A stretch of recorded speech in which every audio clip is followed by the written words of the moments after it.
Hey. Well, yeah.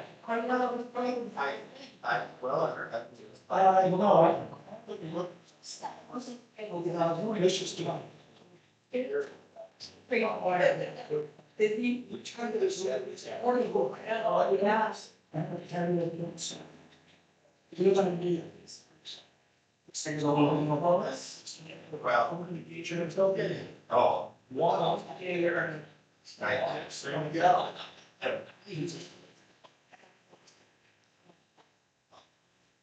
What about it?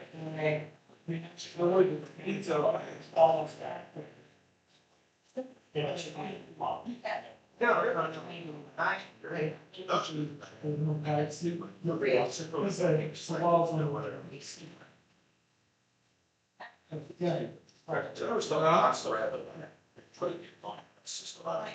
Yeah, everything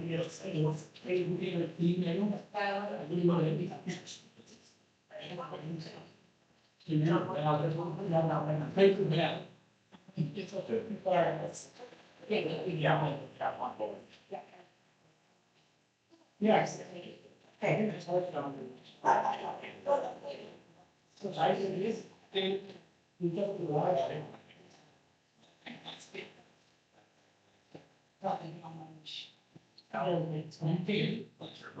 Yes.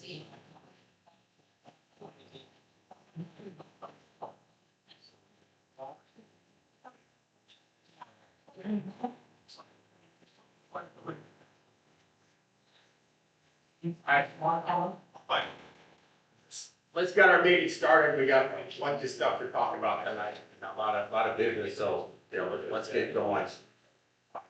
Meeting will come to order.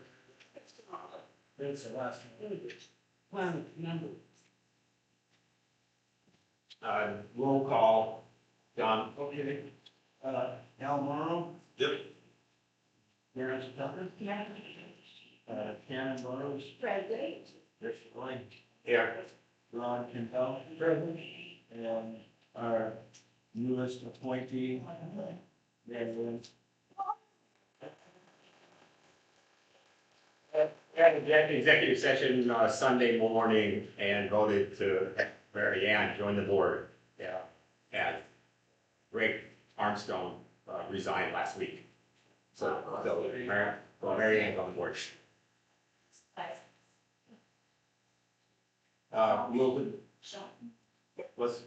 Rules of the meeting, we're gonna walk through it again as we did last week.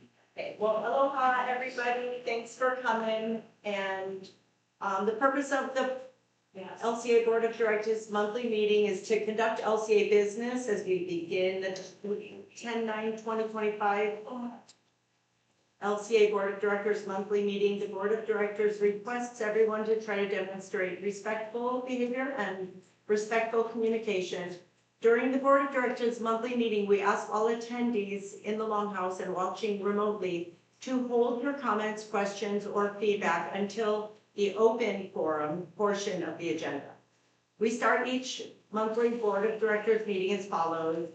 Steps: call to order by President. Second, roll call for the members of the board. Third, corrections, if any, and approval of LCA board minutes from 9/11 meeting. We continue the monthly Board of Directors meeting with the following: officers' reports, President, Vice President, Treasurer, Secretary, committee reports, unfinished business, new business. Finally, open forum. Open forum opportunity for members to speak to the Board of Directors. President as follows. Member raises hand to request recognition from the board president. After receiving recognition from the president, please stand and approach the microphone if attending inside the Longhouse with respectful tone and without interruption from others in attendance. Direct your comments, feedbacks, ideas, criticism, observation to the board president. Step 5, after receiving recognition to speak, every member receives 3 minutes. Speak directly to the Board of Directors president.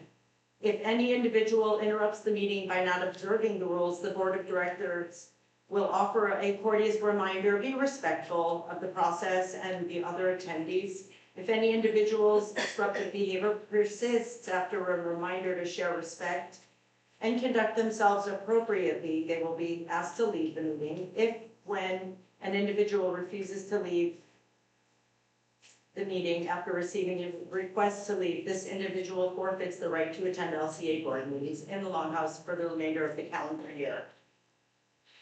Those notes are on, Hikahi, love one another. those notes on the back of the agenda, so I think we got an agenda on the table, right, which just read it on there, okay, so. Civil meeting. Minutes from last meeting, they were distributed already by email, so if there's any correction need to be made, if not, anybody have corrections to be made? Yeah, I agree, but I didn't get email any minutes. Did you email them? Email the minutes, I sent out the minutes, then I posted them here. I looked 10 minutes before I came here, it's the 22. I posted them. Actually, I didn't receive it either. We used to do it, and we'll take all the time you need. Bill, that was it. It's a quick glance. The minutes are on the table up here if anybody, didn't grab it. And make sure everybody signs in. We need email contacts for everyone so we can communicate and, something that, we've got a lot of business tonight to cover, but one of the issues that we're gonna put out there is that in the future, we're gonna do quarterly newsletters, stuff like that, that's not voting.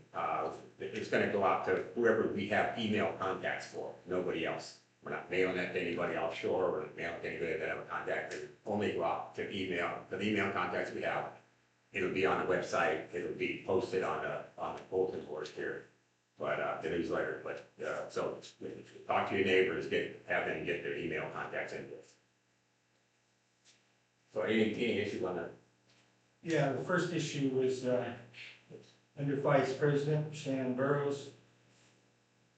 Says Attorney Glenn Borio requests to withdraw representation for Alan Morrow and Rod Kendall for non-payment. That's incorrect. Mr. Borio represented LCA, not us as individuals. And he was very explicit in his letter about that. He referred to the LCA, he was destroying it from the LCA, not from any individual. The other thing was, there was a motion made at the end of the last meeting to count ballots that were received after the cutoff date. And that was voted 4-2 for that. The next day, on Monday, I brought an objection letter to the office. Because, We're talking about the mailing that we sent out to get email addresses and advise people of the changes in the bylaws that we are making and are recording quickly. yeah, I'm just saying, that there was a motion made that was incorrect, because Hawaii revised state statute 421J-4C-1. The statute clearly requires physical delivery of proxies by the stated deadline. Postmark does not satisfy this requirement. Accepting proxies after the deadline, regardless of mailing date, constitutes a direct violation of the state law. And I want to ask if we're considering that. Jim Friedman, Yeah, I probably wait until after for comments, correct? You want me to answer the thought? I sent you a long email that answered all that. yeah, he went through everything in detail to you, which included that. I don't recall you're commenting on the state statute. Yeah, I did. Nothing, And so they were not that counted. was not received by 9/13 is timestamped in the office by 9/13. Al went through the ballots and can verify that the wording on the calendars that were after 9. So, Thank you. I didn't look into that. so other than that, That make a motion, we accept the motion that we accept the minute and with the duly noted what you mentioned. Yes, thank you. Yes. Can you speak up, Second. please? I motion that we accept the minutes, accepting Rod's correction. I second it. Aye. Okay. And the minutes are approved. Reports, President support. We've had a busy month this past month, in the Longhouse and the Pavilion. I mean, if you drive by here anytime during the day, you see the amount of kids out here, and people playing whatever it is, pickleball, or they're having weddings, or they're having funerals out here in the Pavilion and Longhouse. The place has been really busy this past month. And it's just, you know, it's getting busier all the time, which is great. I mean, it's really, really good to see. Mary Ann hosted a talk story for new residents on the 14th of September, out in the Pavilion with sweets and donuts and just hoping we get in the future. You're gonna do that, what, twice a year? Would like to, but starting, I think, at our annual members meeting, kind of include that at the tail end, in our newsletter to have people kind of stay afterwards. The bylaws state we have a quarterly newsletter, so we will have a quarterly newsletter, and that's just be currently, so in the future, you'll know about it, and encourage your neighbors to come and meet the players. The office has been focused, as Janice and Kimberly and Cindy, the office has been focused this past month, again, or continues to, on members list correction. We can't, everything for HOA, if you research anything about HOA, the members list is the most critical thing we have. You can't bill people, you can't do assessments, we can do nothing without a good members list. And so on the mailing we did, we got probably got at least 80 return to sender, that they have to go through, open them up, find out what the lock was. For the assessment, the billing, everything for us is by TMK. So it's not you that owes, you owe money to own that lot, but it's by TMK that we keep everything reported.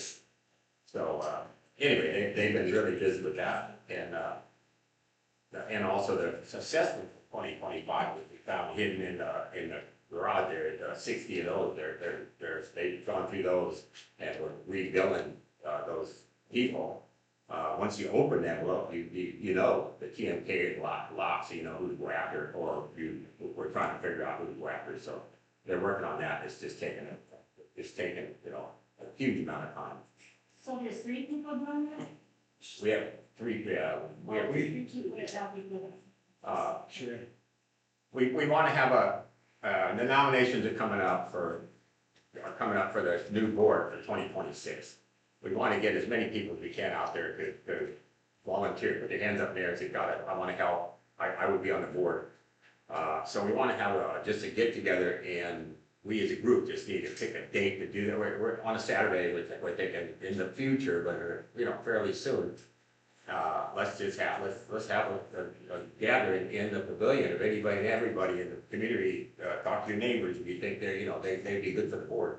And we want to get as many people as we can on the roster for board members. So anyway, think about it and just send us a note or talk to one of us. And let's pick a Saturday in the real near future. Just get together and talk slowly on the building. Thanks.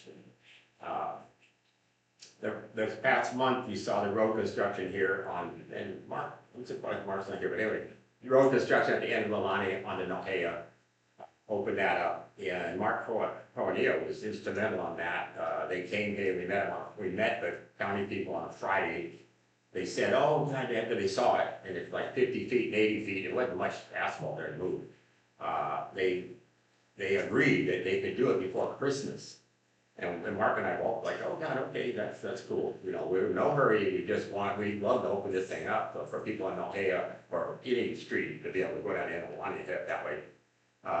Monday, 3 days later, the equipment rolled in here. It was unbelievable. And we didn't expect it at all, but they said by Christmas.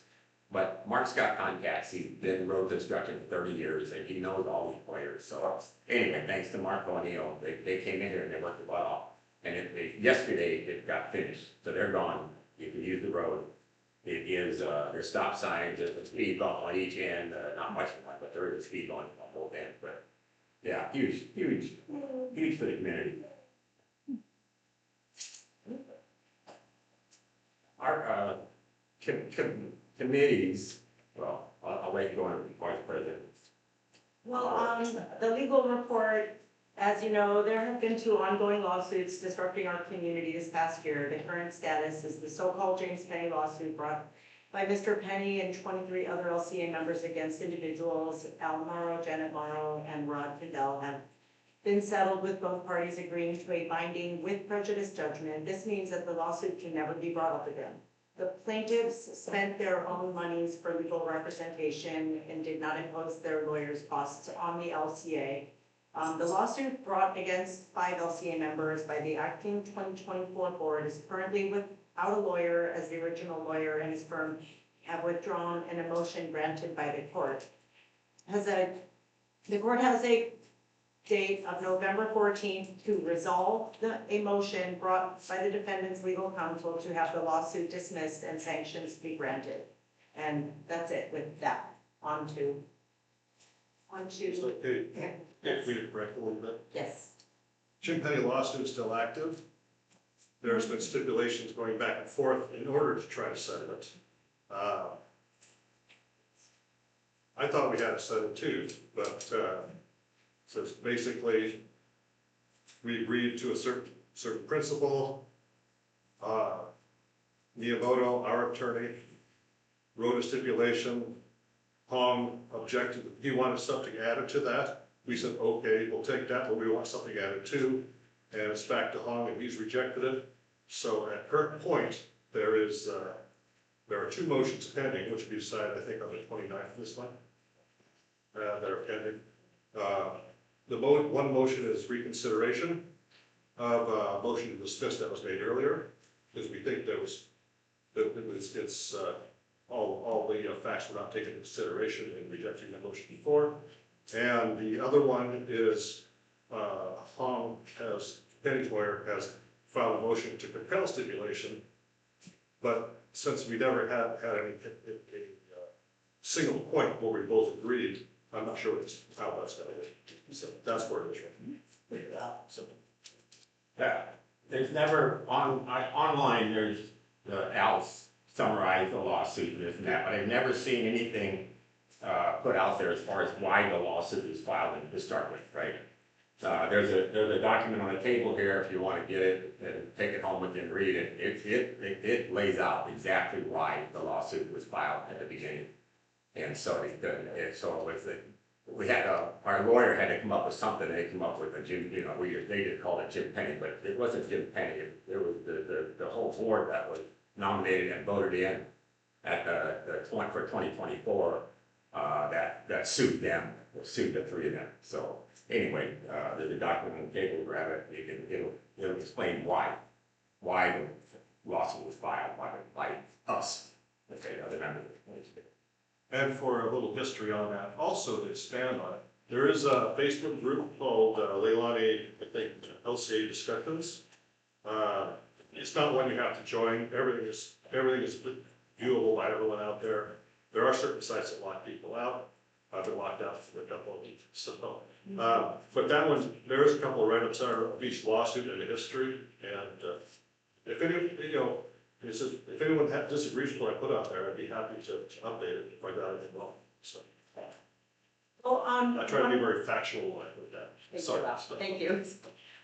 One more note on my report is I'm working towards a grant for Leilani Community Association to create an access road to Pohiki, which of course it's going to take some time, and the grant is due on November 14th, and it will be hopefully a start to a process that's going to involve some EAs and dealing with the planning department and engineering. So we'll be putting those costs into the grant, and we have $6 million allocated for our community who suffered from this eruption. And this round, which is the 3rd and final round, is it looks like they're really trying to put this towards the affected people, hopefully more so than the other 2 prior rounds of grants that seemed to go elsewhere outside of our affected community. So wish me luck on that, and I hope everybody is open to getting a second safety route out. Is this grant open to, like, say, for example, the Pobo Association, or open to? They're seeking a grant too. Okay, so there, it's not just Leilani's the only, participant, it could be anybody from Nonavale or. There's people from Nonavale, so it doesn't mean it's a for sure that we would receive the grant. It's a hugely competitive,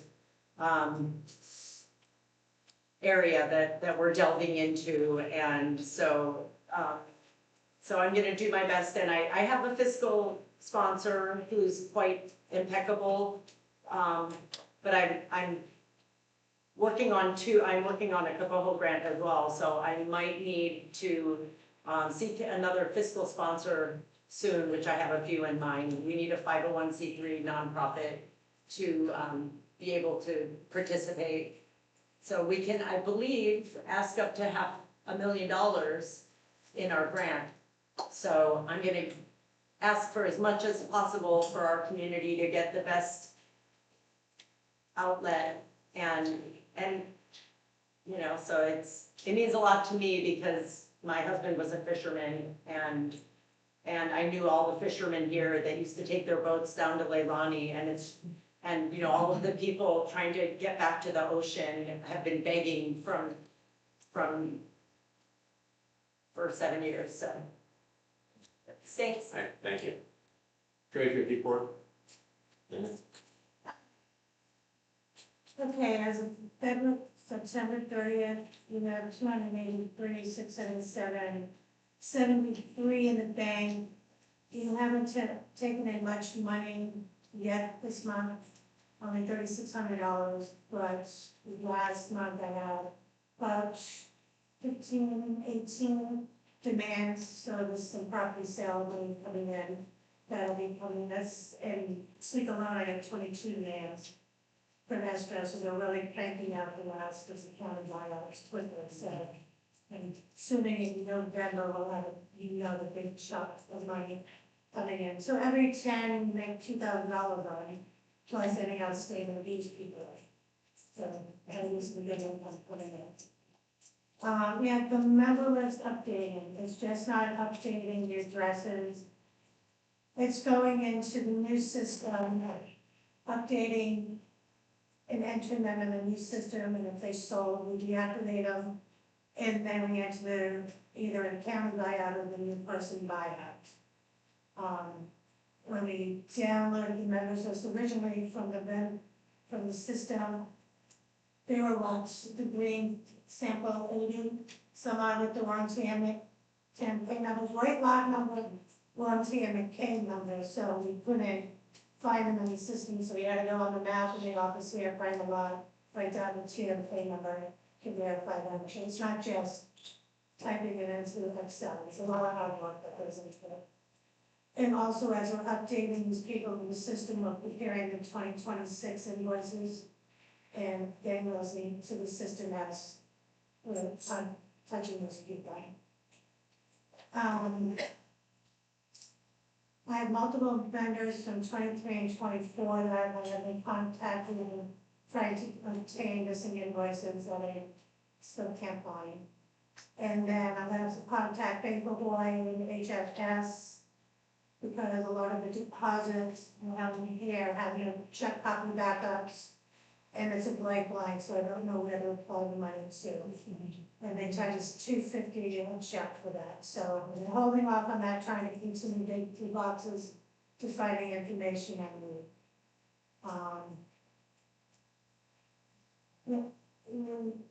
Little money this month, but it's only the 10th, so you should be getting some more money. Also, I'm going to be stepping down from being a treasurer. Stepping down. As treasurer. I am sending out resumes, and I got a couple of interviews, and I took 40 hours being the city, so.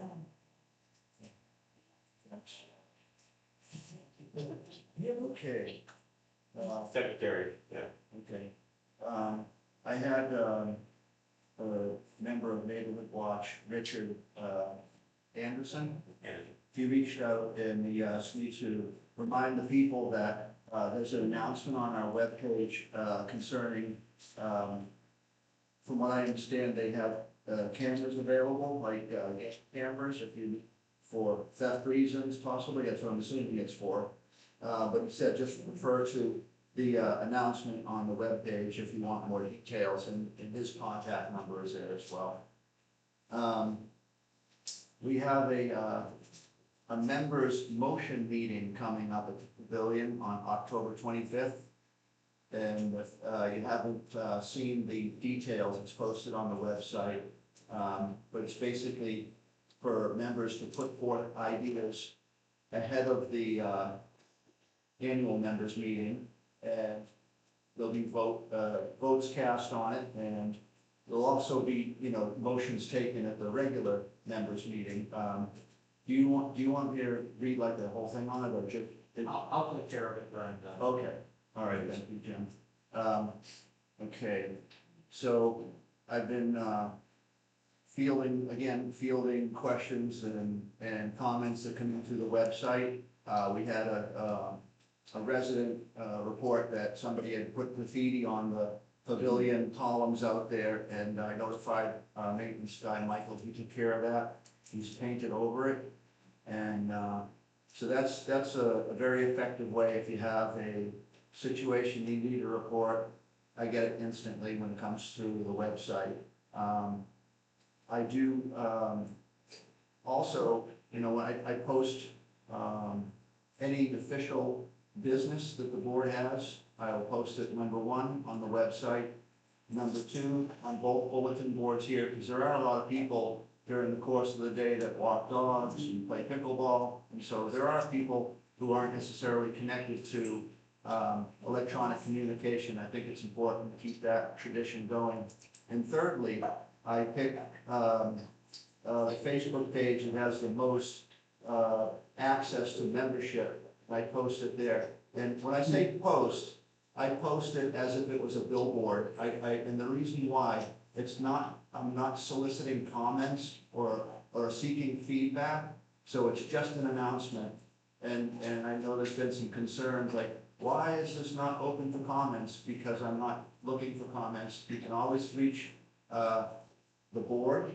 You can leave a website inquiry, or you can ask me before or after this meeting. I'll explain any amount of detail you want regarding those things. But usually when something's posted, it's pretty clearly defined by the author of the post. These come in from committees and so forth, and sometimes they're very detailed, so it'd be hard for me to speak verbatim about them. We had a meeting with the audit group this past week to discuss particulars and the realities of where we're at with the audit and some of the next steps to pursue. I think more of that will be discussed tonight later on.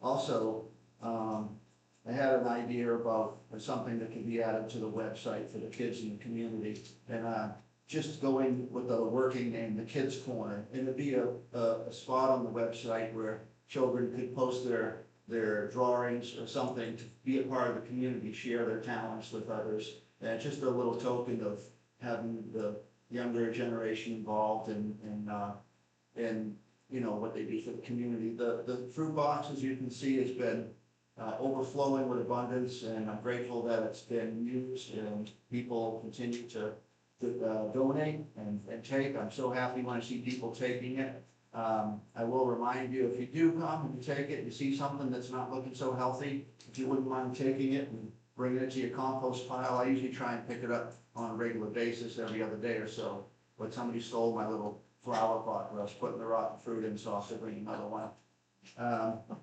You took it? Who did the apple? It was really gross, I took it home.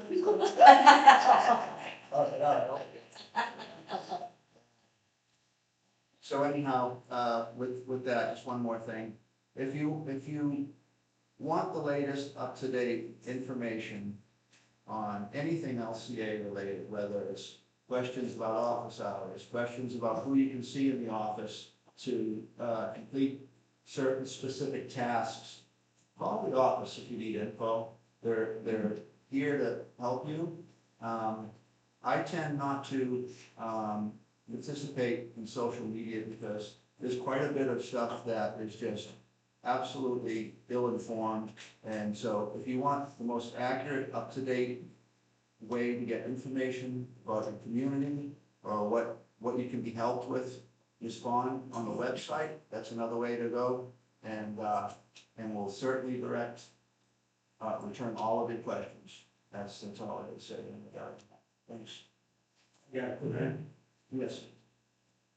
Thought I heard you said you're posting official information on one particular Facebook page. I think the one that has the most coverage of residents. It seems redundant because most, if I look at the other ones, and to be honest with you. Which one is? Let me finish, please. One of the reasons why I do that is A, they have the most coverage of residents.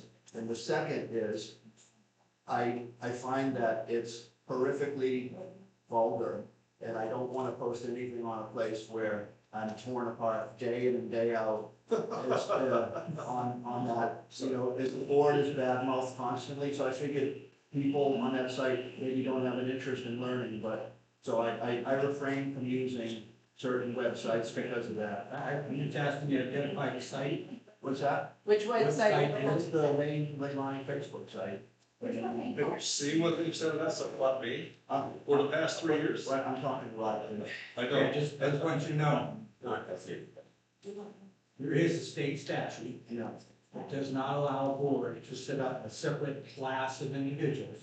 If you're going to one site, it happens to be one controlled by Chris Burmeister, you're driving people to his site, you're setting up as a separate class that the rest of the community doesn't have access to. I'll look that up tomorrow and I'll send it to you, you see that you're in violation of state statute. You need to put up all of them or none. Thank you. this will be none. It's just a website to vote to the board. If I could just add a little bit to that, says the Chris Burmeister site does require membership to view anything. And a lot of people are banned from that, they can't see anything from that. On the LCA discussions page, you can post things and want comments, so nothing will be shown with it. And it doesn't require membership to views. Everyone can view it, so this will open. So people, even people who are banned from Burmeister's site can actually view what's posted. But So what I've heard, there's a lot of anonymous trash on there, so we're not gonna post on it. Ma'am, there's no comments, there's no questions right now for this board business. At the end, when it's open forum, we'll be glad to answer all the questions you have. Thank you. All right, let's go to our working groups, committees, whatever you wanna call them. Mary Ann just got back from vacation like yesterday, but, have you heard from Michael? I got a report from Michael, Okay. and that, Can anybody hear her or? okay. Okay, He of course has his daily, duties listed here. And since the last board meeting, monthly shoulder mow completed for this month. Sidearm currently on lower end of Leilani Street. I will be cutting cane grass areas around Leilani. After all cane grass areas are addressed, I'll start cutting with the sidearm from the top of Leilani, making my way down. Scraper, I'll be scraping the edge of the roads in between sidearm cutting. I'll be addressing grass around the street, sign poles and telephone poles. Other topics, I want to send a big mahalo to Neil Zavedo and his crew, County of Hawaii Road Division, for their quick response and duties for opening the bottom of Leilani Boulevard and connecting to Nohea Street for us and to those who were involved in this project. Please contact the association office if you have any questions or concerns. Thank you for your time. Have a good evening, Michael Helene. And the only thing I have to offer, since I've been gone, is that I hope to have a work party in January, hopefully get Cinder in December, and have a big work party, and yeah, so that's in the next month. Thank you, Mark. Thank you. Architectural Committee, I see Bob Jensen's here. Dave Doris is also on our committee, but he's been ill for half a month. Architectural, we've got all of our paperwork, the office is busy doing their stuff, and so, but we finally got all the paperwork, CCNR's copied, we've got the form letters to go out, the packets put together. We've only dropped off a couple so far. There's enough stuff going on around the office and around. We don't want more hate mail coming in as we start dropping off and to different various places, various houses and around here. So we have our list. We went out and drove the subdivision, split it in thirds, and we each made up lists, and so we've got our attack list. But we're hoping July 30th was the last of our lawsuits, and we kind of get back to normal. That didn't happen, so now we're just kind of taking it real slow, and so the office and everybody's not inundated with more junk, because people get real upset real quick when they see the first warning, and then 30 days later they're going to second warning, and then they're going to start charging them $100 a month. If they don't come in here and work up some kind of improvement plan. So anyway, well, the committee exists, we got it put together, and so you'll be hearing more later next month. Thank you. Lava lots. Jim Penny.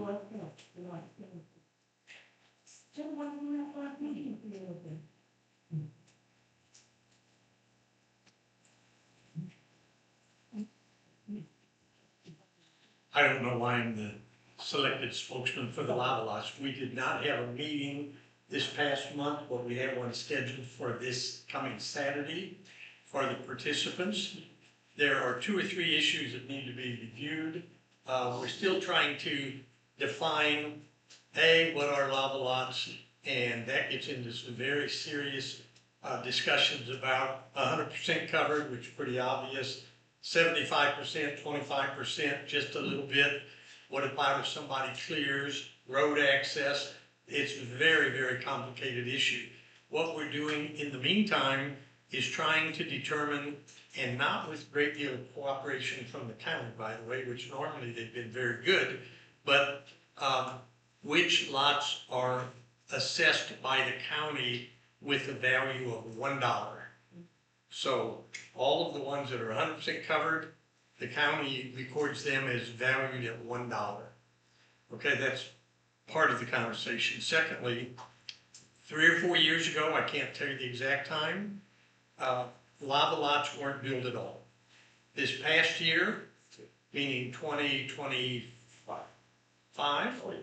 some were built and some weren't. Some were built $220. Yes, ma'am? Going through, some were built in 2019, 20, 21, so 22, and then went to 22. But some, not all, but some of the lava lots were built for those periods after the election. Although the intent was to not build, and then suddenly they were built, some were, and some weren't, and that's obviously very unfair to those people that were built when the person right next door in exactly the same situation wasn't built at all. And so we collected, from what I understand, Janice knows precisely, several $1,000s, less than $10,000 from people who were billed and did pay. But then the vast majority of people either weren't billed or didn't pay. And so my recommendation, but I don't speak for everybody, is to make it a point to refund those monies to the people that did pay. Point being, going forward, if we, the community, decide we're going to bill those people, one of the participants, member who's not here tonight, says very clearly, it says they get billed the same, lava covered or not.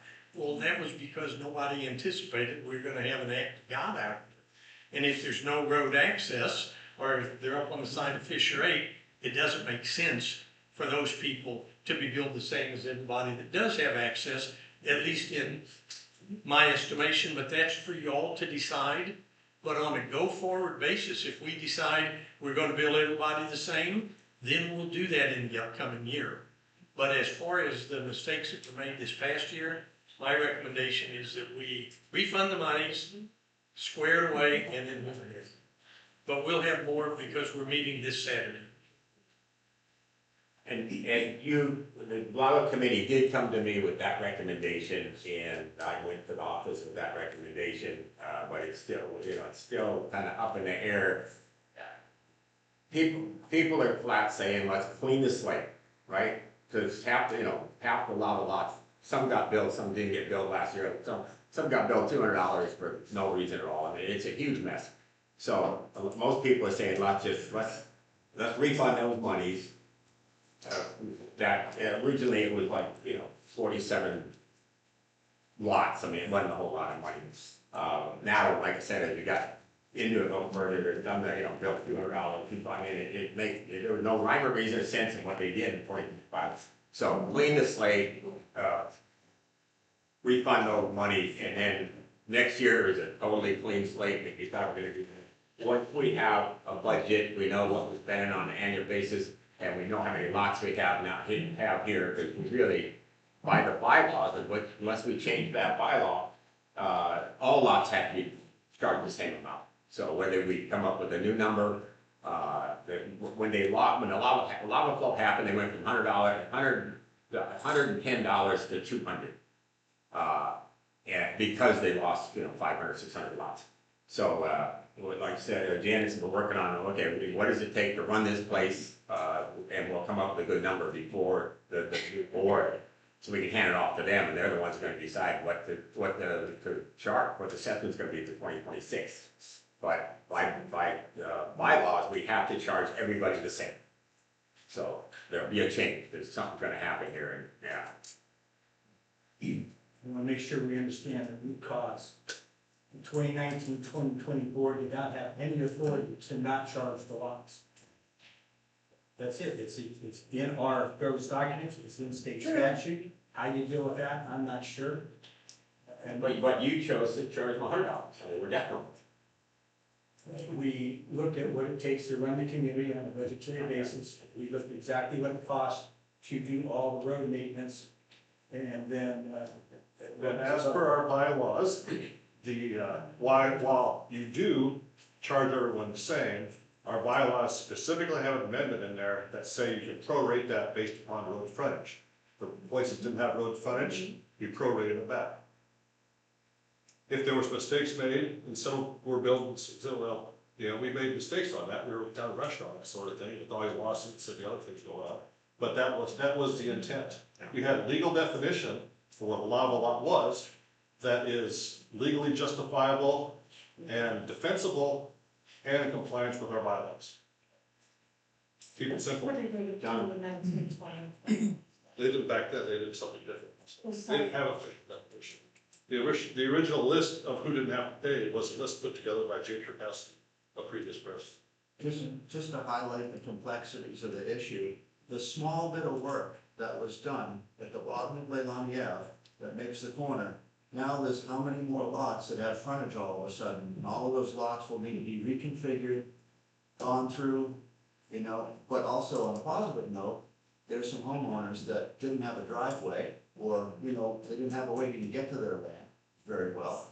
So there's positive and yet complicated issues with every damn thing that we do involving the lava. It just gets frustrating. I can't imagine somebody's house on 40 feet of lava and you can send them a bill and they can't even get a road out there, how adamant they would feel about not paying. So it's understandable that the hard time it is to come up with a formula. My 3 minutes are up. However, we're not making a recommendation. So next month we'll know more and we'll report more back. Thank you. Thank you. Thank you. Okay? I just want to point out, you're saying some people are going to get refunds. There were 31 properties on the Horseman's list that were valued from $1,900 to $434,000 that were on the do not pay dues list. It's 51 properties valued at $100 that were required to pay the $200. Please consider all that. We will. Thank you. Yeah. Audit for, we got somebody, okay. Tom Mason.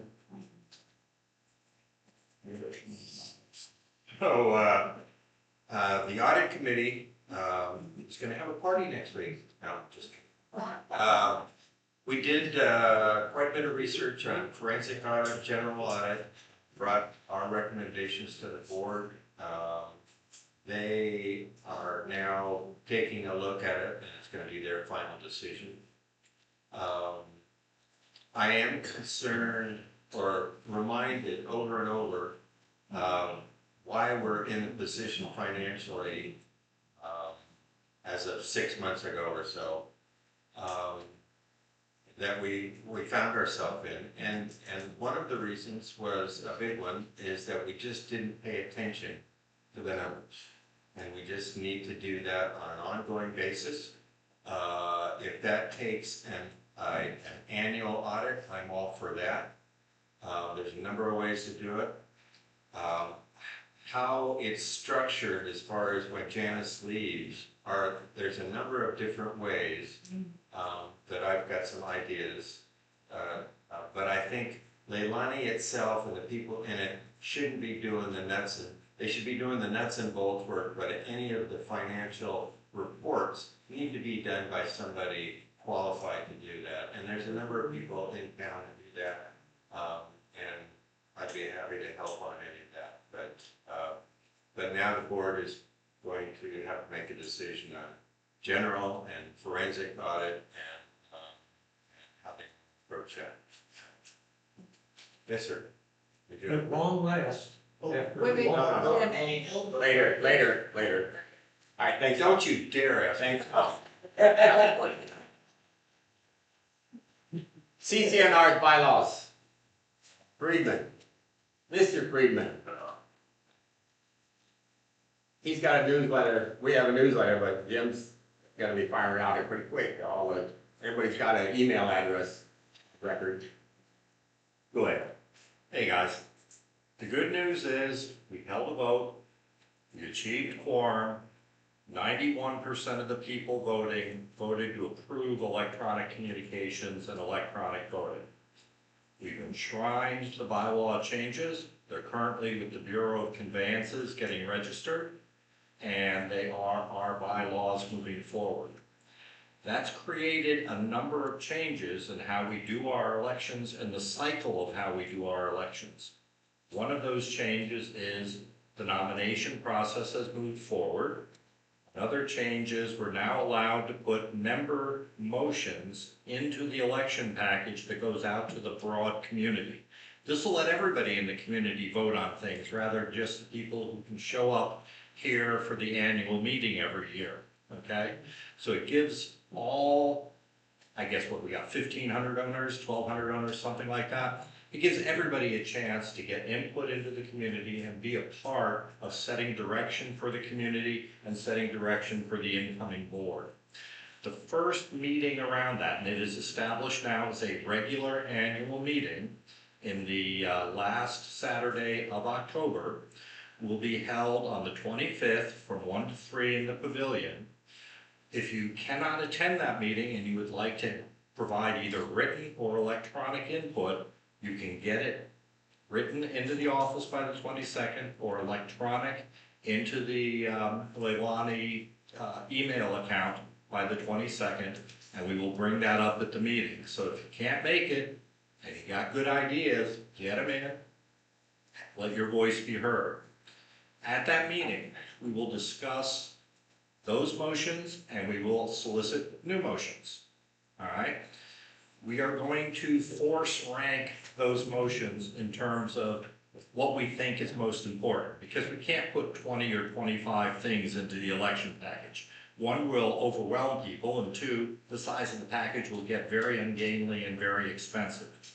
So everybody who shows up is gonna get 3 votes, all right? I'm gonna trust y'all to just vote 3 times. I'm assuming I can do that. And we'll go through, and the motions that get the most votes will get ranked from top to bottom. On the next board meeting, we'll bring those motions forward. We'll have a report to the board and to the community That'll give everybody who is outside the community on Zoom the ability to look at and see what we're discussing. And we'll make some decisions about how many we can afford to put into the election package. There is a limit on the paper that we can ship out at the lowest cost that Election Buddy will handle the mailing. And we just need to make sure we fall within that limit, okay? So that does not preclude us having our normal annual members meeting and conducting business at our normal annuals member meeting, just as we did this last year, all right? We're gonna have the opportunity to bring up motions at the annual members meeting. If we have quorum, we will have the opportunity to pass legally binding motions on the board and on the community. This is simply a way of giving us some more structure around it so that more of the community can participate than what we get just here locally. Okay? There's a calendar that will go out in the newsletter. One of the changes that we made with the bylaw changes is we now mandate an electronic newsletter 4 times a year, be October 1st, January 1st, April 1st, of course, and July 1st. The October 1st one's going to be a little bit late because the bylaw changes just got made. Apologize for that. We also knew there were going to be a lot of changes to the board here with Greg resigning and so on, so we held it until after this board meeting before we're going to finalize that and send it out. In that will be some basic information. What's going on with the board, what's changed in our community both operationally and physically, what's going on with your money, what the changes are in the election and the cycle that's going to be used for the election, and then where we stand on all the member motions that got passed in April. So it's just a chance to update everybody with what's happened, all right? It'll be electronically to those people who've opted in. It'll be on the website, and as Rich said, it'll be posted here in the Longhouse, and there'll be paper copies available. I do want to talk some to the Lava Lot Committee, but I'll hold that during the comment phase versus the bylaw committee. But we've got a lot of things that we've got to think about in terms of bylaw changes and their timings associated. Thank you. Are these on the table back here? Yes. Yeah. Okay. So the schedule is here. Grab one, take it home, and put them on your calendar because there are very specific dates on here, and they go put off, through the election in January. So yeah, grab that list. Election. You again. Election. Election committee, we actually have made great progress here. We have a recommendation for the board to recommend that we engage with Election Buddy. We've done extensive deep dive testing on all of the various options. Several people in the room here have participated, have voted. It takes less than 3 minutes to vote. You can do it on your phone or you can do it on the computer. In addition to that, for all the people that don't have a computer or a phone that works, they'll have the normal standard paper ballots. As Jim indicated, included in the election package, but this is critically important because there's a distinction, are the motions. And what we're establishing this month and next month isn't a vote on the motions, it's simply a vote of what motions make it into the election package. And they'll be voted on by the entire population, and then we'll have our annual members meeting. So here's the recommendation to engage Election Buddy. On this particular page, as Rich has said, up here, there's a very important distinction. So line down the middle of the page, the election on the left, and the motions and proxies on the right. And essentially what that means is, as opposed to the way it's been done in the past, the election is the election. It's to determine the next 2026 Board of Directors. That will be conducted and completed prior to the annual members meeting. So there won't be coming back here and taking 3 or 4 hours to count votes. They will already have been counted by the contracted firm Election Buddy. So there will simply be an announcement. The top 7 vote getters, assuming we have at least 7, are such and such, that constitutes the new board. That's with regard to the election. So that's kind of itemized important dates on the left here. That's separate from the annual members meeting where motions are brought up, both the ones that have been predetermined here in the next 2 or 3 months, as well as any that can be brought up live. But as Jim indicated, that's only possible by the people that are here. Though there will be proxies to assign the option to vote your vote for the motions. That has nothing to do with the election, so there's a complete distinction. So please pay careful attention to the dates on the right side, and that's for the elections. And then the final thing that we have to record is, here's the board of directors nomination form. Last year, they had to be in by December 31st, 5 o'clock. This year, we just put end of day, November 30th. I'm abundantly aware that that's a Sunday. So end of day is whenever you get up here, but Monday morning when the office opens up, if you put a nomination in the box here or otherwise haven't submitted it, we'll take it out and count it, and then we'll review the nominees. Notice it takes 2 members to be involved. One to do a nomination. You have to be current on your dues. That's the only requirement. And the second is a signature from the person to accept the nomination. And that hopefully means that they will agree to serve the term. So this form will be posted on the website as well. Yes, sir. The last board meeting, I believe we made a motion and it would pass that we would declare that all members are current on the beach because it's been really impossible to the current needs of the mailing list to notify people.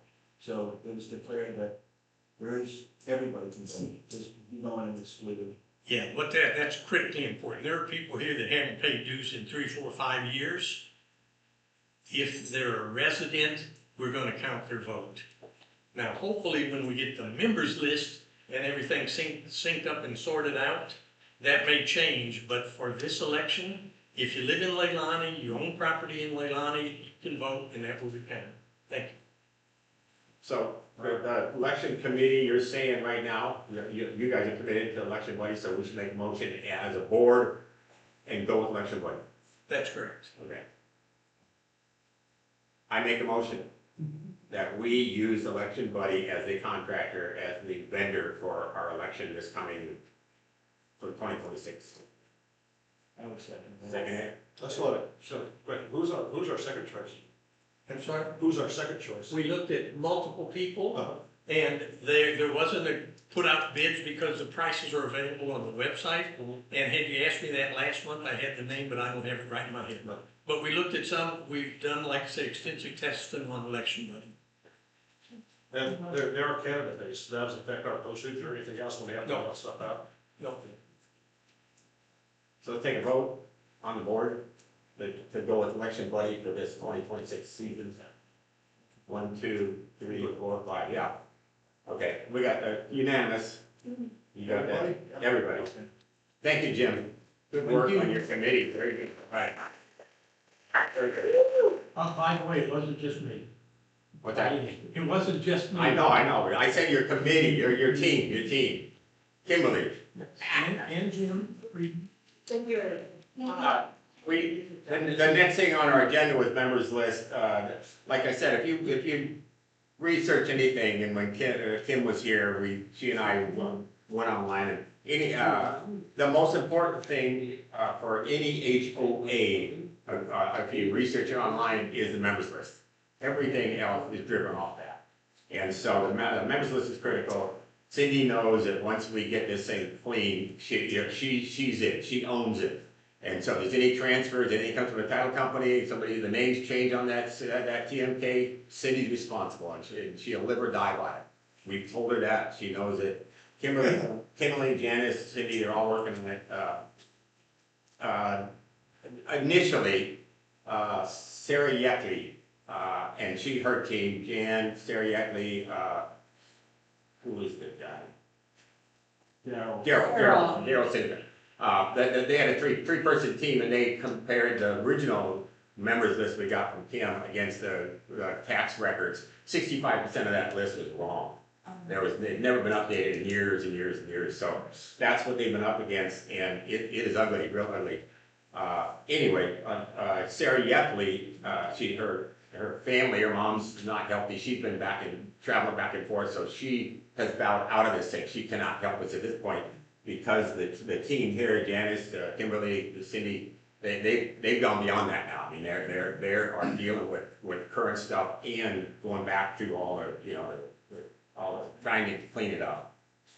Kimberly, can you say anything more on this members list? Are we getting close or not close, or? It's close. Because, just a quick one, because I just, I've told them, the members list is not good. Come voting time, it is what it is. We have to send that to election bloody, and I mean, that is it, because there's no choice. So it will be what it is, and this last time in our But meeting. even like in the last 3 weeks, 40 county buyouts, so those people have to come out there. So it's constantly Turning, moving. constantly turning. and constantly turning, and then you still had 122 envelopes returned? About 120. About 120 From the mailing we get. from the mailing, it was still deep diving into two separate research programs to try to find a family member. So out of 1,200, 120 just came back, returned to sender. And in the past, they didn't open envelopes to figure out what TNK or lot. There was So- more that came back, but we found, I would say it was closer to 200 and change that came back. It's okay. So we got it down to 120. Yeah, so but like I said, at some point, there's a deadline and it is what it is, and they'll keep working on it, but yeah, we gotta go with it. And so, encourage, like I said, the neighbors, get some email addresses into us, we need good information. All right, Kimberly, can you say anything more about it? Every envelope tells a story, and every. Could you come on? Can you speak up? Come on, lady.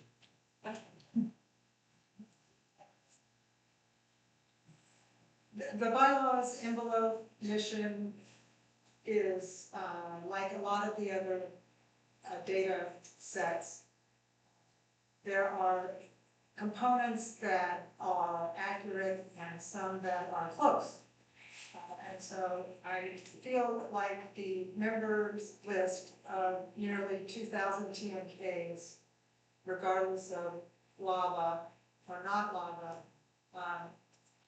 the list is better than it was. And we are amalgamating efforts to put a correct address and owner to a TMK, as well as updating the QuickBooks link to dues payment. And so there's several pieces that cross-feed one another.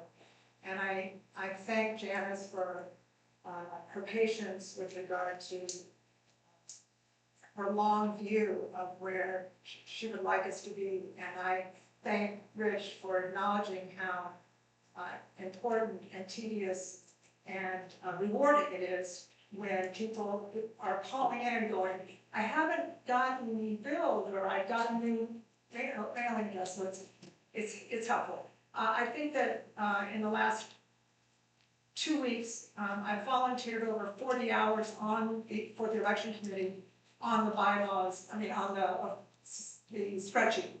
And I've donated over 30 hours with the envelopes from the bylaws. And it's helpful and it's humbling. And I hope that in the next month that we'll have even more robust and accurate.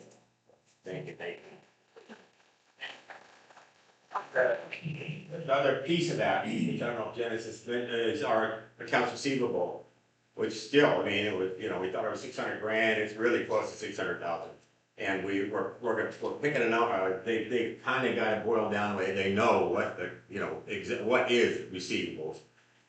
We're gonna pick a number, from around $600 or $1,000, and that's the cutoff, and we're gonna go after everybody on that list. Above that, we got people over $16,000. So, And just between 1,000 and 2,000, it's $186,000 of outstanding fees. between $1,000 and $2,000 owed.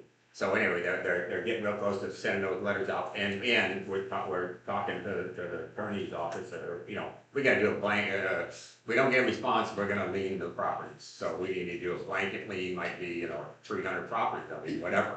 But, so we're looking and researching that piece of it too, because yeah, there's no other threat out there, there's lien. If you owe a bunch of money, we're gonna file for foreclosure. We need to get that money back, so that's a big chunk of what they're doing also, is that setting. Okay. Unfinished business. Any update on the park grant? As we know, Jim's put together a newsletter, so we looked together to get a blip out about it, so everybody can be more informed. There seemed to be some conflict between Neighborhood Watch and the LCA. So I talked to Greg, we're gonna try and disband the Neighborhood Watch grant. All that needs to happen for Neighborhood Watch is Greg Armstrong will receive a bid that the board has approved, look it over, take it to the county, get that money put into an account, and as we work on that particular project, there'll be a draw account. All the financial part of it is responsibility of Neighborhood Watch. Conversely, then I wanted to do a charter for a committee for LCA. I emailed everybody when I saw it. Here's the details, and they missed one. Time to look at it for a few days. Yeah, okay, yeah. Put together a committee to just manage this thing. Right, but at this point, we don't know when they're gonna release any funds, right? I'm trying to get an appointment with Darrow, the new planning director next week, waiting a response. Trying to get a meeting with Ashley. We want to narrow down exactly what these terms and definitions they're talking about actually mean. So the request for the charter would be then, it's the LCA that's looking at the different projects, seeking out the different quotes, making sure everything's purpose-setting. And technically, there's 21 of these projects within that grant. The first 3 we're working on, the most important is, we figure, the pavilion. That looks like one that can be brought into the budget. I need another quote from that, and then I need the definition of qualified or licensed contractor or general manager. I hope to have that next week when we move forward. Like they said, Rod said the newsletter will outlines this pretty good, exactly where they're at on this, because we jumped out there and said, okay, there's safety things like the guardrail here at the pavilion, give us that chunk of money. You know, hold on, we don't care about the rest for now, but at least let's get it going. So the newsletter will lays that out pretty good, you'll see that when you get the newsletter, yeah. All right, thanks. I had a question for Rod. Many months ago, when we were first discovering the breadth and depth of the grant, what it entailed, I asked, was there a committee already? And you had mentioned mostly members of Neighborhood Watch. Richard, I think you said Michael Doris, a couple of the ladies were involved too. I'm not sure if it was Kay has moved away. Kay and then Stacy. Nope. Nope. okay.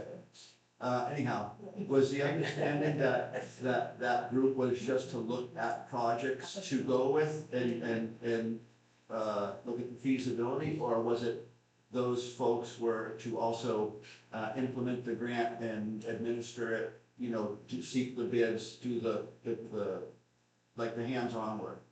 Yeah, it was a concern to get it going and moving before we had additional requirements. We were working at projects and determined the safety project to be out front. Yeah.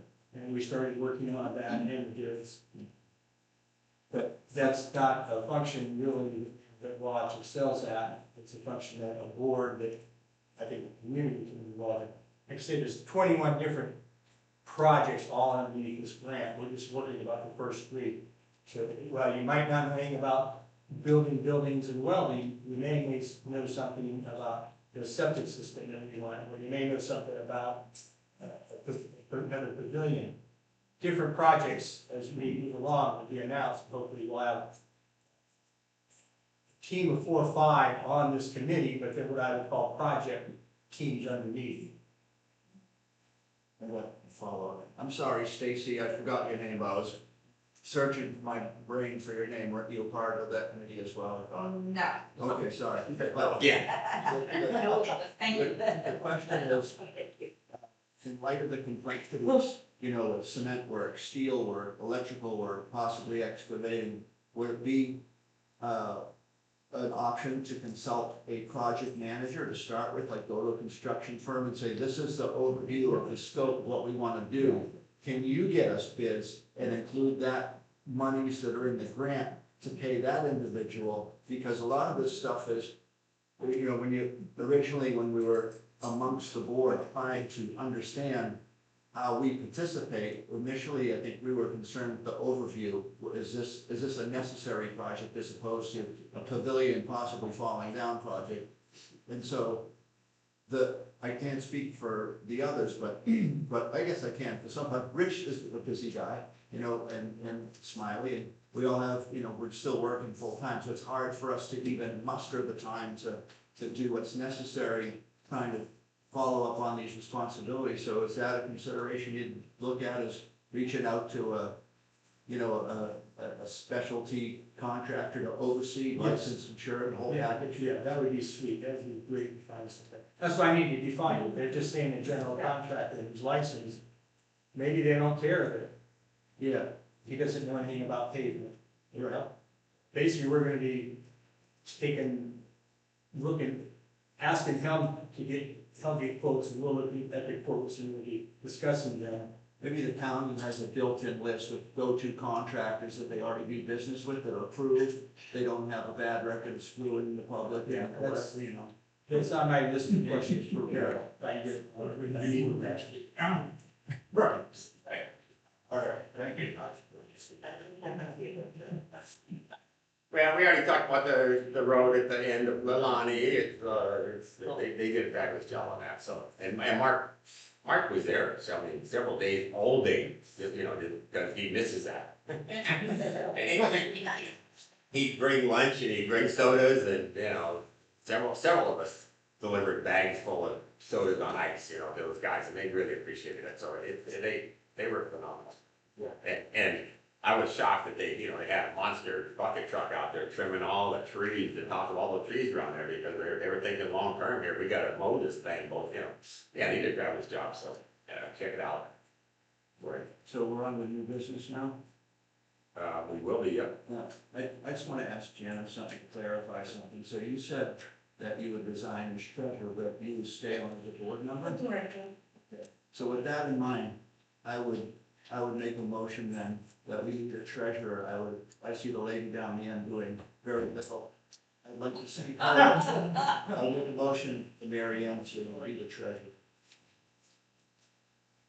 Mary Ann, Yes, Janice is resigning as treasurer. heard that. Okay. One to John. We would like you to, Only if I could work directly with you. she's still gonna be with us. Oh, thank God. But not for 50 hours a week. Okay, very good. So you would accept? So you accept? I will. We have a second? Can we make a motion? Yeah. Take discussion. brief discussion. Now, Alan, you've done that job before, are you interested? Oh. Is that Okay. job or? Janice, you can vote on this, right, because it's for Mary Ann. It's a. Janice, recuse yourself. Okay. I abstain. So let's- All right. Right. So let's take a vote on Mary Ann as our new, it's for 90 days. I mean, still, you know, the new board will be here in January, so Is there any discussion amongst? finish up the year, help us finish up the year. 5 years. Vote, okay. Yeah. Unanimous. Unanimous.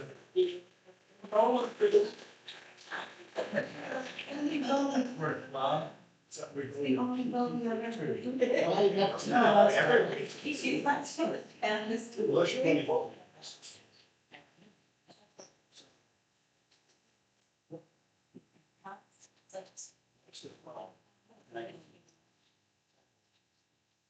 So part of this move is Janice has put in 1,000 hours working on both the books, the finances, I mean, all of that stuff. And the boxes of files here are just unbelievable what a mess they are and that they work. She will not work for free anymore. Yeah. And so that's part of this move here is that as a director, we can hire her and we're gonna hire her, pay her an hourly salary through the end of the year. And let the new board can decide what they wanna do, but we are gonna hire her and pay her an hourly salary. We had her go out and get, she interviewed different accounting firms around the Hilo area, and one of them is the one that we've been using, Carbon Hour and all that. I mean, their rates are like, well, Carbon Hour is $70 to $200 and all. I mean, they're all like that. I mean, they're that much money to come in here and do anything like what she's done. So, Jim, do we have to vote on that? We do, right? Oh, yeah. Okay. Yeah, sure. But So we don't wanna lose Janice, because she's got her hands and feet in this thing, deep. And so we don't wanna lose her. She's been out interviewing for other jobs. We said, look, you can't leave us before the end of the year. We have to hang on to you. What's gonna take? And so we're gonna pay her an hourly salary at some rate. Go ahead. Just to give a slight bit of information, out of all the stack of paperwork from CPAs, from accounting firms that range from 85 to 125 an hour, there's stipulations to what they will do. They're not gonna come in and sweep the floors like we're getting right now. What I mean by that is, from soup to nuts. What Janice has undertaken here has been a soup to nuts transition. It's not, oh, we just gotta, straighten out QuickBooks. It's been very, very thorough. And I'm looking at 2 pages of scope of work of what this would entail.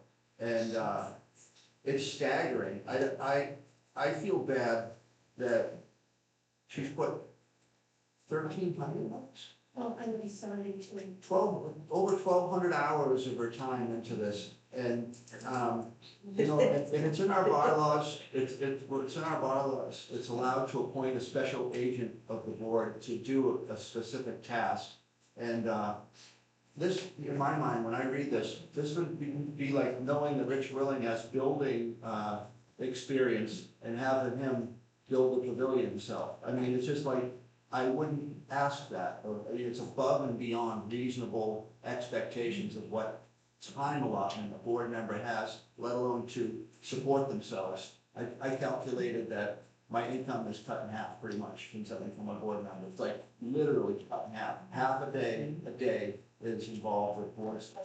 And I'm thinking, you work at home. You come here, you're working, you work at home, and for the amount of work that Janice has done, as far as setting up the systems, it's a no-brainer. Her hourly fee is a fraction, and it's all up here if you want to see after or at your convenience what the fee is compared to the others. And when a new accountant comes on board, they're going to start from scratch. I think they're going to start from scratch. I'm gonna literally stay with you. They won't do everything on, proposed to them. One of the proposals here that actually spent some time to try to figure out, what we're asking for here. It's not just the finances and not just checks going back, checks and receipts going back. It's all the paperwork, it's all the past files we're digging through. There's a lot of stuff out there. Anyway, they said they would have to bring in 2 people. And you're gonna pay $170 an hour for the first one, 85 for the second one. And so it's that kind of number we're talking, we in this case. And this also has implications toward the audit too. The audit is so costly, the estimates that have come in, and partly because the folks that have come in to give their pitch for the audits, they're talking about how much clerical work is involved and how much each piece of paper they touch how much charges for each document they look at. And it's astronomical. It's an open-ended thing with a lot of these people, because they don't know the scope of the problem.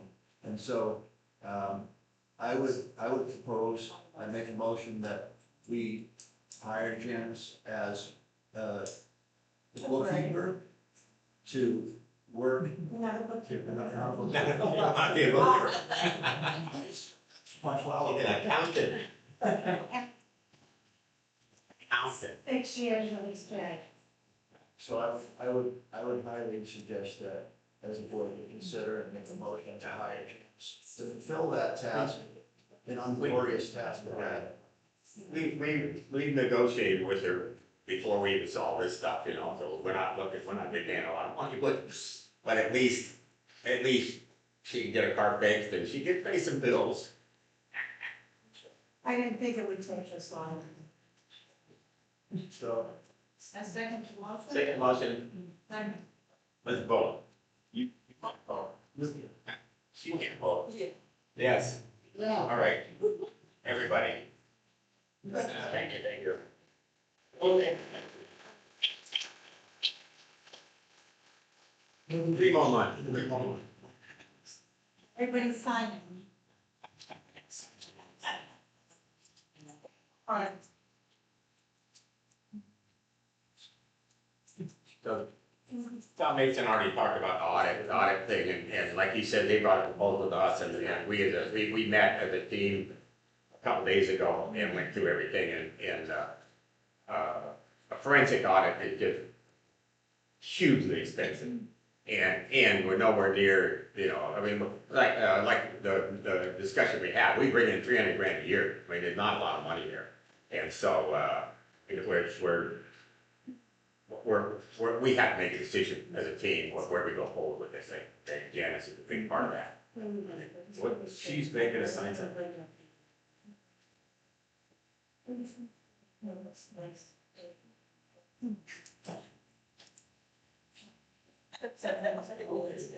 So that's your number? That's it. All right. Oh, sorry. Can't see papers in that.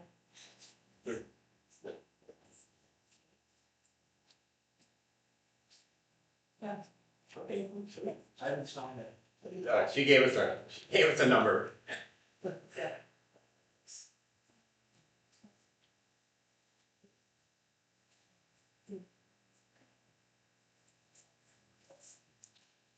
All right, open forum. Open forum, we got plenty of good.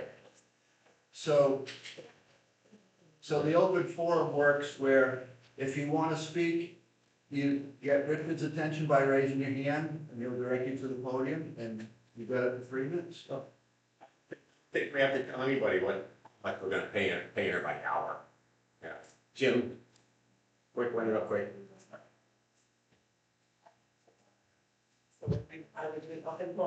Yes. Okay. Open forum. Okay, lava lots.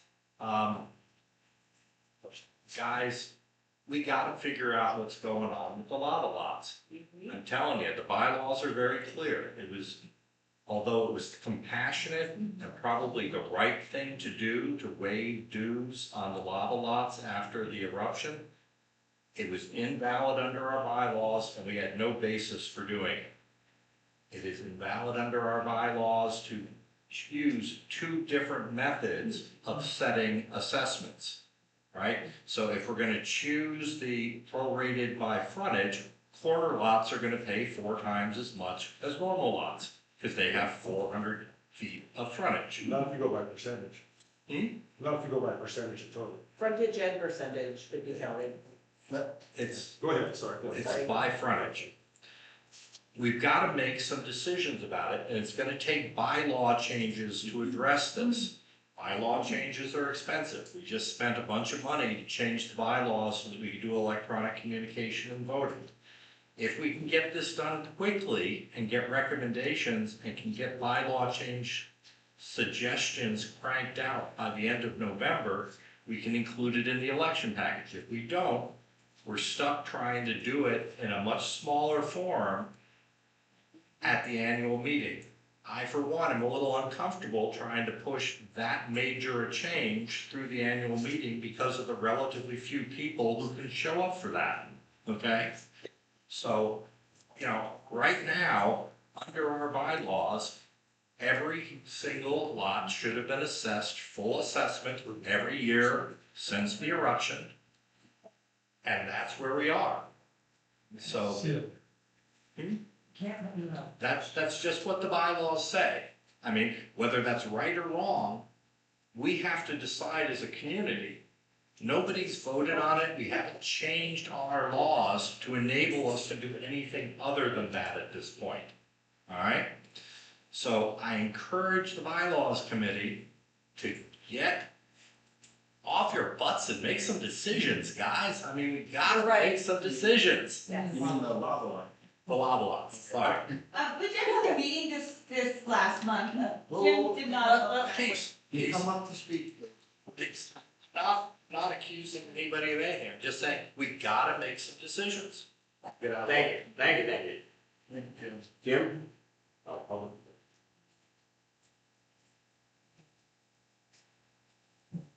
Thank you for the criticism and suggestions. For the community, I nominate Jim Friedman to join the Lava Lot Committee.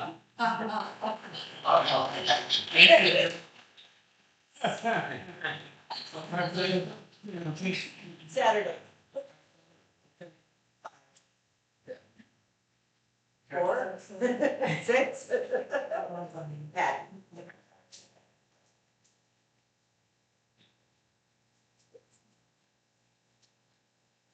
I have a few questions. Going back to this Mary Ann check with $3,900, where did the money come from since it isn't listed anywhere on the profit and loss statement? There it is, Judy. No, it isn't. Where and what? I paid you in August, right? Yeah, Yeah. obviously. Where? I gave the August one.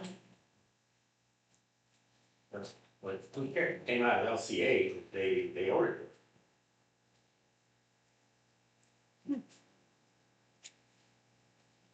Where is it?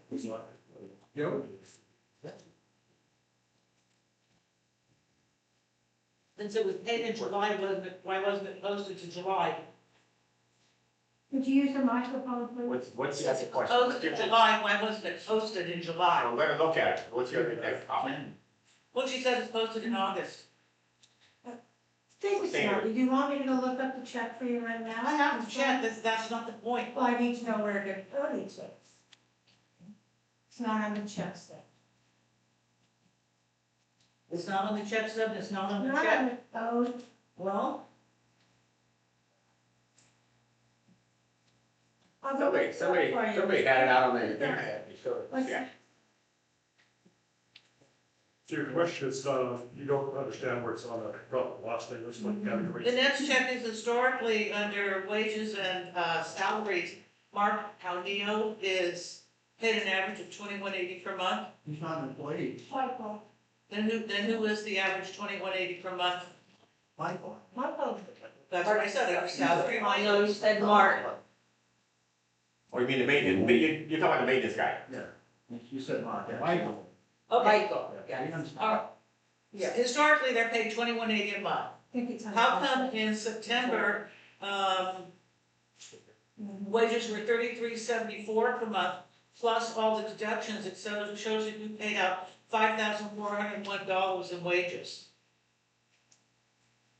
Bring that to her out of this meeting and let her. Well, there's questions that everybody has a right to know. You guys ran She can't on, answer it. you guys ran on the fact saying these guys were misappropriating funds and everything is posted incorrectly. If profit and loss is supposed to be an accurate accounting of all the money that you've spent for the month, then why is it that Kimberly Shore is approximately $991 a month for 4 months? Because it Is was, that prepaid or postpaid? it's divided by the 5 months. By 5 months. So why wasn't it paid on a monthly basis? Versus. Okay, so it's for 5 months, but you only paid her for 4? It says 4 months at $991. Jesus Christ. You have my phone number? Personal phone number? Right to know this. Everyone has a right to know this. To discuss this, and I can give you the information. I might not have it. John. 3 minutes. Actually, it's not, because I haven't spoken for 3 minutes, like. Oh, that's easy, that's it, that's right. Do you possess an AA or a BA in accounting? Yeah, You don't need that stuff, and you're not a CPA. you don't need a CPA. So they're paying you an hourly rate for inaccurate record keeping? They're not inaccurate. I just showed Alan with Mary Ann's checkbook. Mary Ann's check what? Look under office expenses, there's a 4,200. Speaking of office expenses, why are Kimberly and Cynthia paid under office expense instead of wages? They're 1099 and I've gotten taxes taken out, so you don't pay taxes on them. So are you 1099? I'm gonna go through my company. What's wrong with that? Nothing, that's why I'm just asking. Gonna go Just through wanna my make sure. accounting company. Is Kimberly or you or Cynthia receiving health care? No, All right. Okay, thank you. and Kimberly, part-time, and Cynthia is part-time. They're not both here 5 days a week. It doesn't matter. Okay. Take it, Evan. Anything else? Oh. Maybe. Okay. That could be a deal speech. I'd just like to say, what whether, I bring this up every year.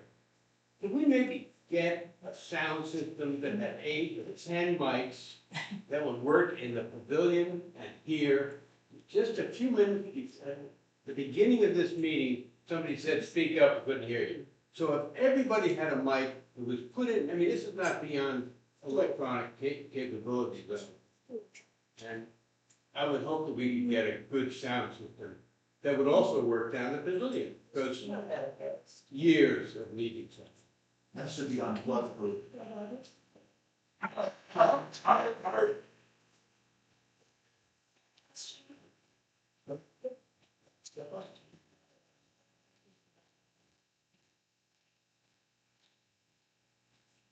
There was a motion made last meeting that the electoral ballot didn't have to have current on your dues to vote. That was for that specifically. I even asked the question, does that also include the election? And I was told no. But just now, in the beginning of this meeting, you said that you didn't have to be current on dues. We all heard it in order to vote. So I want to clarify that. We're going with we are gonna follow the bylaws. And So the you have to be current on your dues. bylaws state before, you cannot be held back from an election without being notified first that you're not a member of this gang. And at this point, we don't have time between now and January to do that. So that's the only reason for this one voting, we're saying, yeah, we can't disallow you to vote. So you're changing a bylaw without actually changing. No, we could change this, sorry. Yeah, go ahead. I'm not done asking questions, so Okay, give me your. Can I use that to answer? Okay, I got one more question. I'll give you the mic right back. Sure. Okay?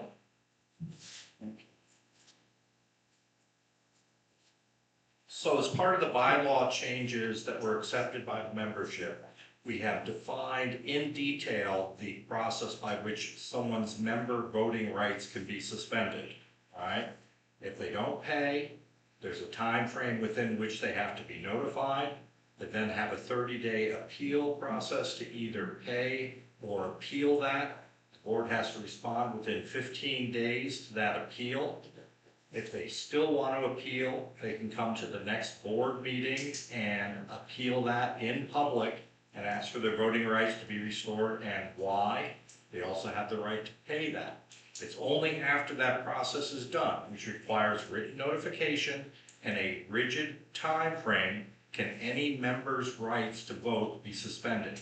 So right now, given that we're late in October, we don't have any way of getting that complete for anybody by January 1st. I totally understand your answer, but it also is enacting a bylaw change without a bylaw change. It did, it was voted on, that's in the new bylaws. Did you read the new bylaws? I did. It's right in there, paragraph after paragraph. You said earlier that there was a lawsuit with Jim Penny and that you and other people were on that. That lawsuit is very specific. Plaintiff is one person, Jim Penny. No, it's not. And Al. Never was. Hello. That's what that means. I know what that means.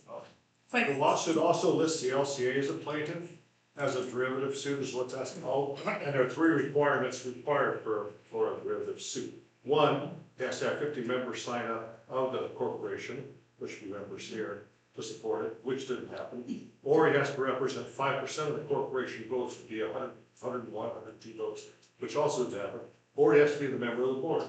And he's not a member of the board, so it really doesn't have standing for this case, and that's the process, the motion that's going up to the court right now. and it's Jim Penny against the board.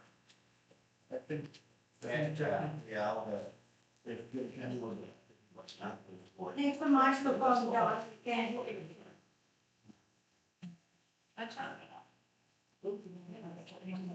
I was saying that, the contention is that we believe that we were elected in 2024, including Jim Penny, so technically, yes, he was a member of the board. That's the element of the court case to be decided, so we're not gonna decide. I'm just saying what you said, he wasn't. But he wasn't on a DCA form, he didn't pay any bills, he didn't attend meetings, he was never accepted by the insurance. There were no meetings. Very You guys well. went- There were no meetings, you guys wouldn't walk away.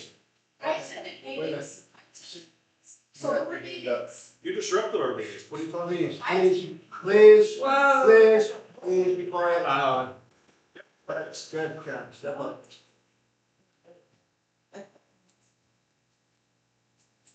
We're all doing so well. Yeah. Okay, my name is Caroline. My timer's starting? Yes. Okay, all right. So where do you all envision Leilani, 5, 10, 20 years from now, if we're lucky to be here, right? I think that it would be important to maybe think about developing a strategic plan. We talk about a lot of things that are important for the community, and it's almost like piecemeal, we're reacting. I just think that if we have like a shared roadmap, maybe moving forward instead of reacting to events, maybe proactively shaping the future of Leilani, I think would be beneficial to us. With a clear plan, we can maybe prioritize things. We can set up immediate goals, short-term goals, long-term goals. So on the things that mean something to us, right? Everybody has an interest in, protecting and enhancing what we value most. So a close-knit community, maybe property values, right? Maybe community activities, maybe the park, the garden, things of that nature is important to you. The rural character of this area. Maybe strengthen the safety and security, by addressing issues with squatters, crime, property, all in a coordinated way. There's a disconnect between LCA, Neighborhood Watch, maybe some joint sessions to, unify us. Create opportunities for youth. I think it's important. My son calls this place Leilani. I think it's important that we, think about the youth that's here, although albeit not that many, but it's important to maybe be inclusive of them as well. Another goal maybe is supporting like responsible development. We're talking about lava lots tonight. Balancing, opportunity with environmental and cultural respect as well. So the strategic plan has to be community-led. So what I envision is maybe like monthly, bi-weekly sessions in that beautiful pavilion with tables and chairs, everybody rounded around, gathered around, speaking about the issues that mean most to them. And maybe one month we can discuss like the future of the park or any recreational spaces. We could talk about roads and infrastructure. We could talk about bylaw revisions and updates that are important. We can have a joint session with the Neighborhood Watch Committee. So each discussion would build upon the next one, right? So now we have a plan together. We're all coming together. We're hearing each other out. And this will, bring unity where there's division, clarity where there's confusion, and momentum where there's frustration. And the last thing I think that we should maybe think about is the board of directors setting up some policies. And how do you comport yourself, right? How to handle day-to-day things. What members can expect so that we have a consistent situation here.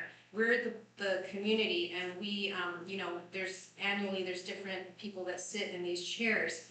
we are always here. So it's kind of like we get whiplash sometimes with all the changes and the lack of consistency. So maybe, okay, Chair, can I have one more minute and I'll be done?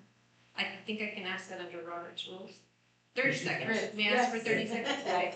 So, some of the process, areas that I think would benefit from policies are, code of conduct, transition process, there were some issues with that when the new board was selected. Attendance, social media, that's a big one here, so, employee quarterly review hiring process, to name a few. I've developed some, just drafts of these for your consideration. If I have permission, I can leave them here if you wanna review them, you can make copies. But, it's just my take on maybe what might help the future of Leilani, so thank you.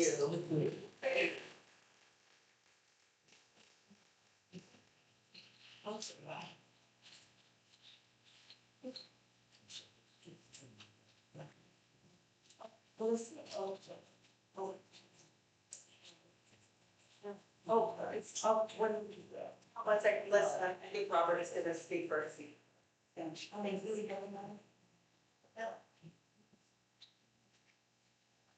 So I believe there's been a seismic shift that has happened at this meeting. I've been attending these board meetings since when I was on the board. And I just applaud you all. I know you all have different points of view. But I felt the cohesion today that I've never seen before. And I'm not burnt out by attending this meeting. And I just commend you. And what Caroline just did, I could almost cry. Because this is the way forward. And it shows the talent that's here that could be utilized. And a follow-up suggestion, I will make a motion. I really believe that these positions on the board should be 2-year positions. It's very hard getting them done in a year and getting traction. Should be 2-year positions, and they should be alternated. So there's a cohesion on the board, a culture that continues. Thank you. Thank you. Didn't we have at one point a 2-year overlay? Well, I don't know how, that's, my memory's going, so I can't speak to that. I know we attempted to do that, Yeah. but not in fact, actually, Did it require a bylaw change? it's beyond my pay grade, it probably does. Yeah, but It didn't. Thank you. It's something we can vote on. Thank you. Thanks, Robert.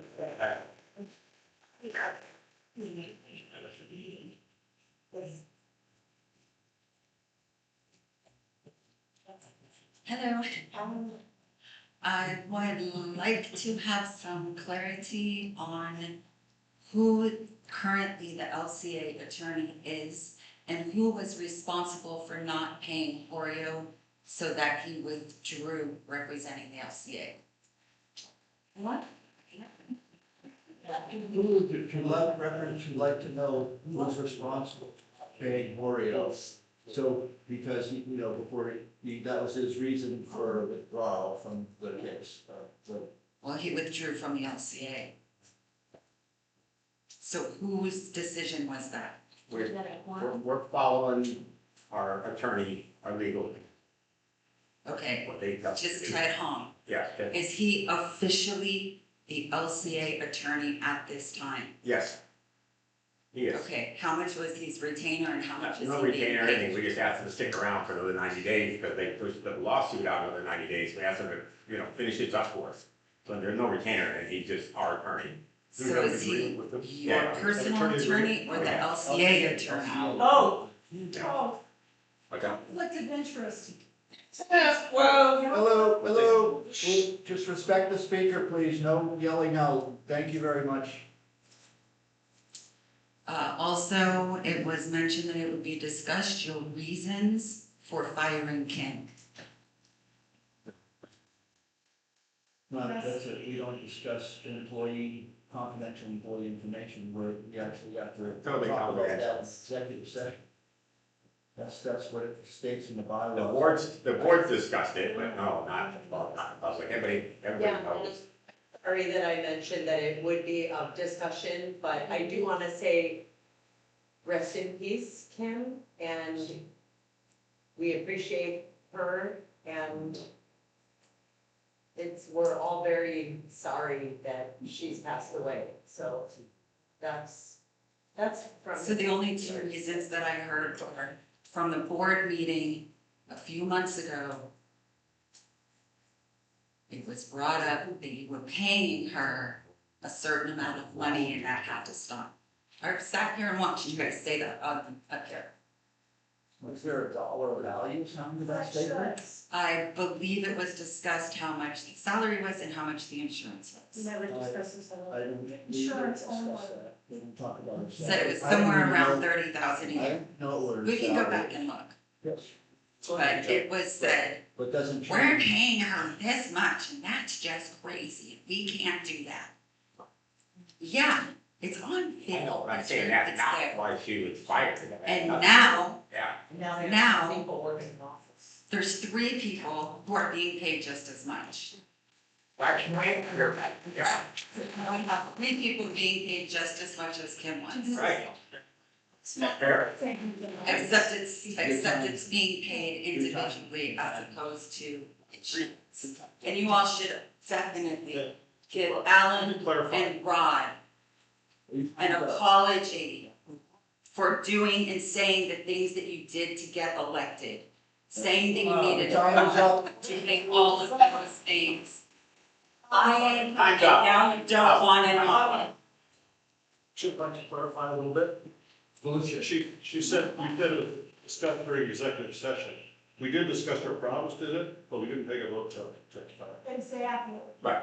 It was a decision of. It's not, do not yell out, please. Please do not yell out. Okay. Anything else? Yeah. Wait a minute, wait a second. Hold on, I'll just let you go, let this lady go first here. If people haven't spoken first. People who haven't spoken Go ahead, for the Laura. first time speak. Well, in the level of saying, There's a gal that worked for us for 11 years. Never wonderful. hardly, never, this gal never hardly missed one day when she was, her attendance was impeccable, I was thinking. Her health was not fragile, and it wasn't. 11 weeks after Rich Bloom came in on Friday night afternoon and fired her, and then sent an email out to the other board members to tell them, I let Kim go because something to do with, our roster, our community roster is like lacking, and our accountability, our accounting, we need a new accounting system because ours is lacking. She's not an accountant, by the way, she's a book. So what's your question? So this gal now, 11 weeks after she's fired, and in terms of sick leave or health insurance is taken away, she's dead. Before that, she was perfectly healthy. She wasn't very healthy, are you kidding? How many days of work does she miss? She was nothing but skin and bones. I don't know, okay, what does the bylaw say about hiring and firing? What does the bylaw say, and was it followed? How did you get the email? Oh, it doesn't matter. Somebody else shared a Private email. Why not for fire anybody? It says, after the process, you have to have, Board, you have to, board. you have to have a quorum. So. Was there a quorum? Okay. No. Was there a quorum? Answer the question. Quorum of what? No. You're out of order. You're out of order. 3 minutes are up. 3 minutes are up. You know what, your minutes are about ready to be up. I'm having a legal investigation launch against you. Well, that needed to be said, because the decision to fire Kim was made by 4 people, and you have to have a It quorum was of Rich. the entire board, and that wasn't done. It wasn't included, it was just done with the Rich few did amount it of people. And that's wrong, and it's against state law, it's against HOA laws, and it's against our bylaws. And you also hired people without it being listed, and that's also against our bylaws. It has to be a decision by the entire board. The problem we're having with this board, while your credibility and your why the community is having an issue with you is because 4 people are making all the decisions and excluding people. You exclude these 2 didn't even get the agenda. You didn't even manage to do that. You only have one job to do as a secretary, and you missed that point. No, I'm not done yet. You did Kim a disservice by firing her, and you stripped her of her health insurance. She died of starvation. She did. She died of starvation. She was depressed, and she did choice. That was her choice to die of starvation. Stop. That's on you. The meeting is adjourned. Thank you so much. Thank you so much. I can't wait to make your social media post today. Anonymous. Ask for